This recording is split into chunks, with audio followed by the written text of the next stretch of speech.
आज के इस वीडियो में सभी दीदी भैया को नमस्ते। आज की यह वीडियो दीदी हमने कमेंट के ऊपर बनाई है। कमेंट आया हुआ है धर्मेंद्र वर्मा नाम की आईडी से। हमसे पूछा है कि दीदी इतना बता दो कि सीआईएफ का जो ब्याज होता है वह कौन लेगा, सरकार लेगी या स्वयं सहायता समूह की दीदियां लेंगी। दीदी का कहना है कि दीदी ब्लॉक मिशन मैनेजर यानी बीएमएम बोल रहे हैं कि आरएफ का जो ब्याज होता है वह ब्याज स्वयं सहायता समूह की दीदियों का है, बाकी सीआईएफ का जो ब्याज होता है वह ब्याज सरकार वापस लेगी, समूह को नहीं मिलेगा। क्या यह सच है? तो दीदी ने यही सवाल हमसे कमेंट करके पूछा है। तो दीदी आज की इस वीडियो में हम आप सभी को इसकी संपूर्ण जानकारी बताएंगे कि कैसे क्या है। सीआईएफ का जो ब्याज होता है वह ब्याज आप सभी समूह की दीदियों को मिलेगा कि नहीं मिलेगा, यदि मिलेगा तो कितना प्रतिशत ब्याज समूह में रहेगा, कितना प्रतिशत ब्याज भी और ग्राम संगठन में जमा होगा जो कि सरकार लेगी, ठीक। और आरएफ के ब्याज का क्या होगा, कौन लेगा, कहां पर जमा होगा। तो आज की यह वीडियो आप सभी दीदियों के लिए बहुत ही महत्वपूर्ण है। वीडियो बहुत छोटी सी है दीदी, वीडियो को पूरा अंत तक जरूर देख लीजिएगा। वीडियो पसंद आए तो वीडियो को लाइक कर दीजिएगा। चैनल पर पहली बार आए हैं तो प्लीज चैनल को सब्सक्राइब जरूर कर लीजिएगा ताकि आप सभी को स्वयं सहायता समूह, ग्राम संगठन एवं संकुल स्तरीय संघ से संबंधित नई से नई जानकारी बराबर अपने इस चैनल के माध्यम से मिलती रहे। तो चलिए दीदी वीडियो शुरू करते हैं। तो सबसे पहले दीदी आप लोग जान लीजिए स्वयं सहायता समूह में जो आरएफ का पैसा आता है 15,000 रुपया रिवॉल्विंग फंड, इस पैसे से जब स्वयं सहायता समूह की दीदियां लेन देन करती हैं, जो ब्याज की इनकम स्वयं सहायता समूह में आती है, तो यह ब्याज का पैसा कौन लेगा, समूह की दीदियां लेंगी या सरकार लेगा। तो दीदी देखिए स्वयं सहायता समूह में आरएफ का जो ब्याज समूह में आता है वह आरएफ का ब्याज सरकार नहीं लेगी। सरकार आरएफ का रुपया जो समूह में देती है, अनुदान के रूप में देती है, उसका ब्याज सरकार नहीं लेती है। आरएफ की धनराशि से जो भी ब्याज की इनकम समूह में आती है वह ब्याज की इनकम स्वयं सहायता समूह के बचत खाते में जमा रहती है। इस पर पूरा हक स्वयं सहायता समूह की दीदियों का ही रहता है। आरएफ के ब्याज पर भी और आरएफ का जो 15,000 रुपया आता है रिवॉल्विंग फंड वह भी, इसको जो है कहीं पर वापसी नहीं करना है, नहीं ग्राम संगठन में और ना ही सरकार वापस लेगी, ठीक। अब आगे बात कर लेते हैं स्वयं सहायता समूह में जो 1,10,000 रुपया सीआईएफ का आता है सामुदायिक निवेश निधि, जिसको कहते हैं कम्युनिटी इन्वेस्टमेंट फंड। तो इस सीआईएफ का ब्याज कौन लेगा, सरकार लेगा या फिर स्वयं सहायता समूह की दीदियां लेंगी। चलिए इसके बारे में हम आप सभी को अच्छे से संपूर्ण जानकारी बताते हैं कैसे क्या है, ठीक। तो यहाँ पे आप सब देख सकती हैं दीदी स्वयं सहायता समूह सीआईएफ फंड सामुदायिक निवेश निधि इसको कहते हैं, और यह पैसा जो है स्वयं सहायता समूह को दिया जाता है पूरा 1,10,000 रुपया, और यह पैसा सरकार स्वयं सहायता समूह के पर्सनल खाते में डायरेक्ट भेजती है 1,10,000 रुपया, और यह 1,10,000 रुपया सरकार 1% मासिक ब्याज की दर से स्वयं सहायता समूह को देती है, यानी 1 रुपया मासिक ब्याज लगता है इस धन राशि पर। तो जब ये पैसा स्वयं सहायता समूह में आता है तो समूह की दीदियां क्या करती हैं, इस पैसे से लेन देन करती हैं, अपना छोटा मोटा रोजगार करती हैं 1 रुपए मासिक ब्याज दर के हिसाब से।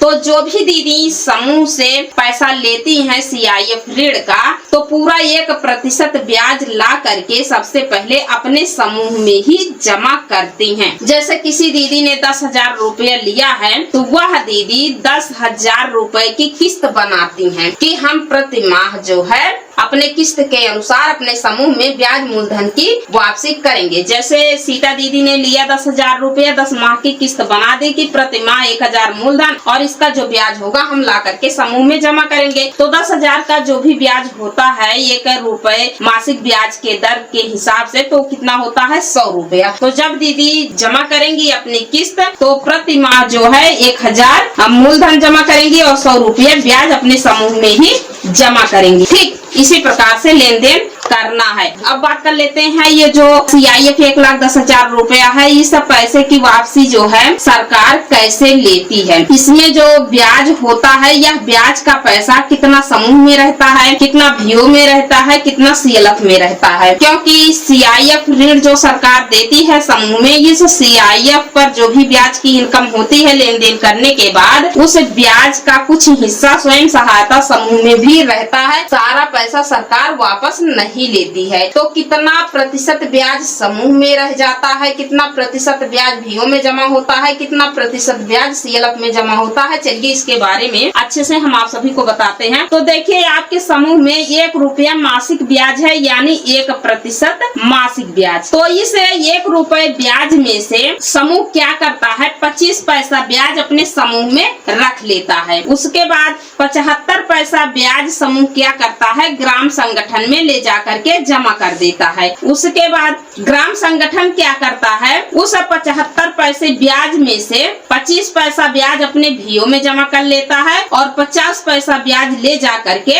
अपने CLF में जमा कर देता है। तो जैसे अब यहाँ पे समझ लीजिए, मान लेते हैं सपोज दैट आपके स्वयं सहायता समूह में 1,10,000 रुपया आ गया है पूरा। अब इस 1,10,000 रुपए की वापसी आपको VO में करनी है। तो यहाँ पे हम आपको केवल 1 माह का ही बता रहे हैं, बाकी आप इसी हिसाब से अन्य माह का भी जोड़ सकते हैं, ठीक है। तो 1,10,000 रुपए का 1 माह का ब्याज होता है 1100 रुपया। कितना होता है, 1100 रुपया, ठीक। अब इस 1100 रुपए में से कितना पैसा समूह में रहेगा, कितना VO में रहेगा, कितना CLF में रहेगा, ये जान लीजिए। तो यहाँ पे देखिए 25 पैसा ब्याज के हिसाब से 275 रुपया समूह अपने समूह में रख लेगा इस 1100 रुपए में से, ठीक। उसके बाद स्वयं सहायता समूह 75 पैसे के हिसाब से 825 रुपया अपने ग्राम संगठन में जमा करता है, ठीक। उसके बाद ग्राम संगठन क्या करता है, 25 पैसा ब्याज के हिसाब से 825 रुपए में से 275 रुपया अपने ग्राम संगठन में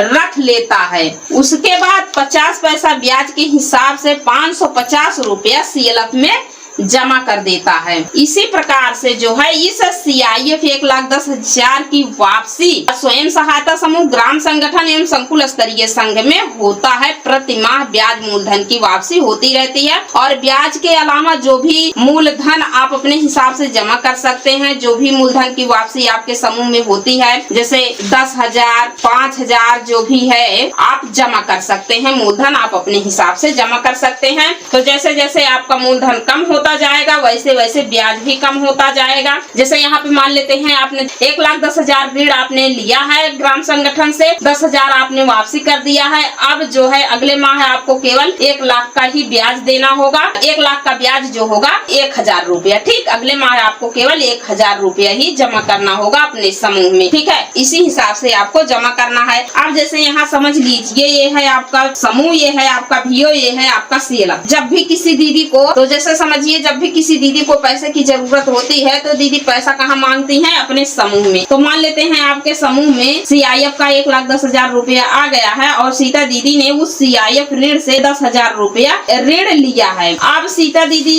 इस पैसे की वापसी कैसे करेंगी, 10 माह की इन्होंने किस्त बनाई है, 10 माह में जमा करेंगी। प्रति माह 1,000 मूलधन और जो भी होगा इसका ब्याज। तो पहले माह जो है सीता दीदी ने जमा किया 1,000 मूलधन और 100 रुपया ब्याज। ये कहाँ पर जमा होगा, अपने समूह में इन्होंने जमा कर दिया। तो इस 100 रुपए ब्याज में से समूह क्या करेगा, 25 पैसा के हिसाब से 25 रुपया ब्याज समूह अपने समूह में रख लेगा, ठीक। 75 पैसा ब्याज के हिसाब से समूह क्या करेगा, 75 रुपया ब्याज अपने ग्राम संगठन में जमा कर देगा। उसके बाद ग्राम संगठन क्या करेगा, इस 75 रुपए में से 25 पैसा ब्याज के हिसाब से 25 रुपया अपने ग्राम संगठन में रख लेगा और बाकी जो 50 रुपया बच रहा है 50 पैसा ब्याज के हिसाब से वो 50 रुपया ले जाकर के CLF में जमा कर देगा, ठीक। इसी प्रकार से आपको जमा करना है। यानी यहाँ पे आप लोग समझ लीजिए CIF ऋण का जो ब्याज की इनकम समूह में होती है तो 25 पैसा ब्याज समूह में रहेगा,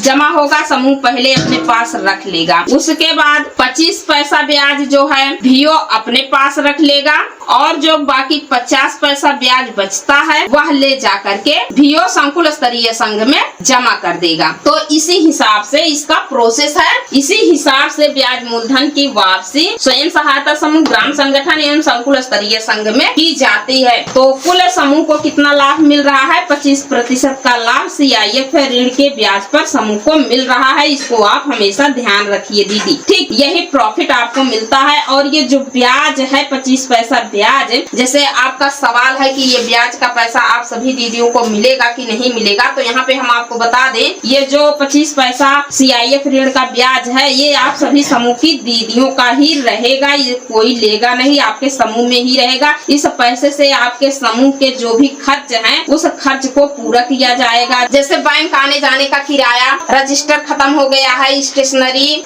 बुक कीपर का मानदेय आदि खर्च इसी ब्याज की इनकम से ही निकाला जाएगा। आगे चल करके जब कभी आप अपना समूह बंद करेंगे तो आपके समूह में जो भी ब्याज की इनकम रहेगी उसमें आप सभी दीदियों का बराबर हिस्सा रहेगा। अब यहाँ पे सवाल यह भी उठता है कि जैसे CIF का ब्याज जो है VO में भी जमा हो रहा है, CLF में भी जमा हो रहा है, क्या समूह की दीदियों को इसका लाभ मिलेगा कि नहीं मिलेगा? तो यहाँ पे हम आप सभी को बता दें, देखिए दीदी, यदि आपका स्वयं सहायता समूह VO से जुड़ा है तो VO में जो भी लाभांश होगा, जो भी प्रॉफिट होगी, तो आने वाले समय में आपके समूह को दिया जाएगा। जैसे अब बात कर लेते हैं, जैसे ग्राम संगठन की दीदियां ये सोचती हैं कि ग्राम संगठन हमारा संकुल स्तरीय संघ से जुड़ा है, संकुल स्तरीय संघ में जो भी लाभांश आएगा, जो भी प्रॉफिट होगा, क्या हमारे ग्राम संगठन को मिलेगा कि नहीं मिलेगा? तो यहाँ पे दीदी देखिए, यदि आपका ग्राम संगठन संकुल स्तरीय संघ से जुड़ा है तो आपके इस ग्राम संगठन को लाभ जरूर मिलेगा। जब